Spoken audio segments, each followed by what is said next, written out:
اس پر پھر سورہ محمد نازل ہوئی جس کو سورہ قتال بھی کہتے ہیں. قتال کا حکم آ گیا، اب ان کی زبانیں چپ ہوئی، اب تو آ گیا، اب کیا کریں.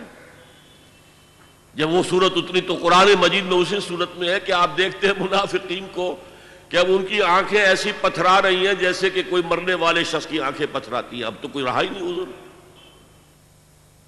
سورہ نساء میں بہت بحث ہے. پھر جہاد اور قتال سے بچنے والے وہ منافق ہیں. پھر جو ہجرت نہیں کرتے وہ منافق ہیں. مال و اولاد زیادہ پسند ہے، کیسے چھوڑ کر چلے جائیں. اہل و عیال زیادہ محبوب ہے، کیسے چھوڑ کر چلے جائیں. بہرحال سورہ نساء میں بڑی مفصل بحثیں. میں نے جو آیت تلاوت کی تھی، ان المنافقین فی الدرک الاسفل من النار، یہ منافق تو آگ کے سب سے نچلے طبقے میں ہوں گے. اللہ کا غضب اتنا کافروں پر نہیں بھڑکتا جتنا کہ منافقین پر بھڑکتا ہے، اور جتنا کہ ان مسلمانوں پر جو دعوے تو کرتے ہیں ایمان کے اور اللہ کی محبت اور رسول کے عشق کے اور عمل میں زیرو ہیں.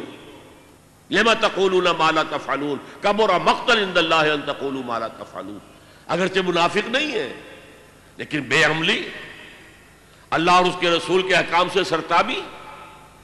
کہاں اللہ پر ایمان کا دعویٰ، رسول پر ایمان کا دعویٰ، اور کہاں یہ کہ ان کے احکام کو پاؤں تلے رون دینا. پھر یہ سورہ مائدہ میں بھی بحثیں آئی ہیں، لیکن یہ بحثیں سورہ نور میں بھی ہیں، سورہ احزاب میں بھی ہیں، لیکن کلائمیکس پر یہ مضمون آپ کو ملے گا بہت تفصیل سے یہ ملے گا سورہ توبہ میں. اس لیے کہ آخری امتحان جو ہوا تھا ان ایمان کے دعوے داروں کا وہ غزوہ تبوک کے وقت تھا، جسے کہا گیا تھا جیش العسرہ. قحط کا عالم تھا، اب فصل کھجور کی تیار تھی. اگر اب چلے جاتے ہیں تو کون اتارے گا؟ کھجور کی فصل عورتوں کا کام تو نہیں ہے کہ اتار سکیں. فصل جو ہے گل سڑ جائے گی درختوں کے اوپر ہی. تو گویا کہ قحط در قحط کا معاملہ ہوگا. پھر شدید گرمی ہے، طویل لمبا سفر ہے. تو اس میں ظاہر بات ہے کہ منافقین کا نفاق بالکل واضح ہو گیا. آ کر جھوٹی قسمیں کھائیں، اپنے آپ کو ایگزیپٹ کرایا. بعض مسلمانوں سے بھی کوتاہی ہو گئی. حضرت کعب ابن مالک اور دو ان کے ساتھی، بڑا مفصل ان کا معاملہ جو ہے قرآن مجید میں تو اجمالاً مذکور ہے، حدیث بخاری میں بڑی تفصیل سے انہوں نے صاف جا کر اعتراف کر دیا، حضور زبان ہمارے پاس بھی ہے، جھوٹے قسمیں ہم بھی کھا سکتے ہیں، لیکن آج ہم آپ سے اجازت حاصل کر بھی لیں گے، آپ کو راضی کر بھی لیں گے، تو قیامت کے دن اللہ کے سامنے کیسے اپنے جھوٹ کو چھپائیں گے. لہذا مان لیا. انہیں سزا بھی دی گئی، 50 روز کا مقاطعہ، بائیکاٹ، کوئی ان سے بات نہ کرے، یہاں تک کہ ان کی بیویاں ان سے بات نہ کریں. بہرحال سورہ توبہ کے اندر پھر وہ آیت آئی ہے. یہ پروگنوسس کے اعتبار سے عرض کر رہا ہوں. سورہ نساء میں ان المنافقین فی الدرک الاسفل من النار، اور سورہ توبہ میں سواء علیہم استغفرت لہم ام لم تستغفر لہم، اے نبی ان کے حق میں برابر ہے آپ ان کے لیے استغفار کریں یا نہ کریں. ان تستغفر لہم 70 مرۃ فلن یغفر اللہ لہم، اگر آپ ان کے لیے 70 مرتبہ بھی استغفار کریں گے تب بھی اللہ انہیں نہیں بخشے گا. یہ ہے پروگنوسس، یہ ہے اس کی ہلاکت خیزی.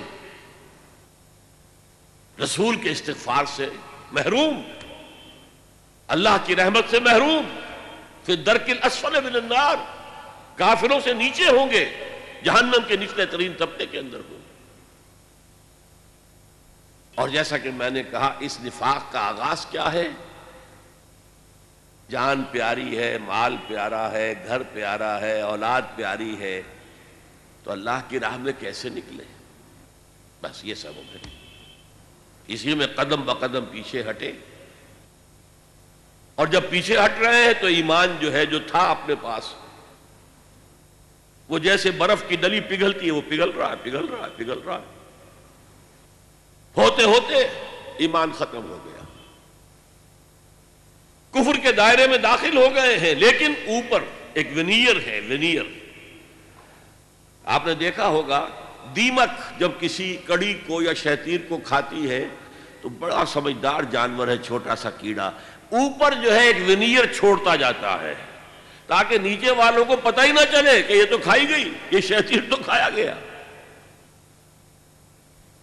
اسی طریقے سے ایمان کھایا گیا، ختم ہو گیا، نکل گیا، لیکن یہ کہ وہ بھی اپنے تئیں سمجھ رہے ہیں کہ ہم مسلمان ہیں، اور مسلمان بھی انہیں مسلمان سمجھ رہے ہیں، جو ان کے رشتہ دار ہیں، ان کے اندر عصبیت بھی ہے، قبائلی اعتبار سے محبت بھی ہے، اگرچہ وہ ایمان کے اعتبار سے بالکل کھوکھلے ہو چکے، ایمان کی نفی ہو چکی، حقیقت کے اعتبار سے وہ کفر میں داخل ہو چکے، لیکن وہ اپنے آپ کو مسلمان سمجھتے ہیں۔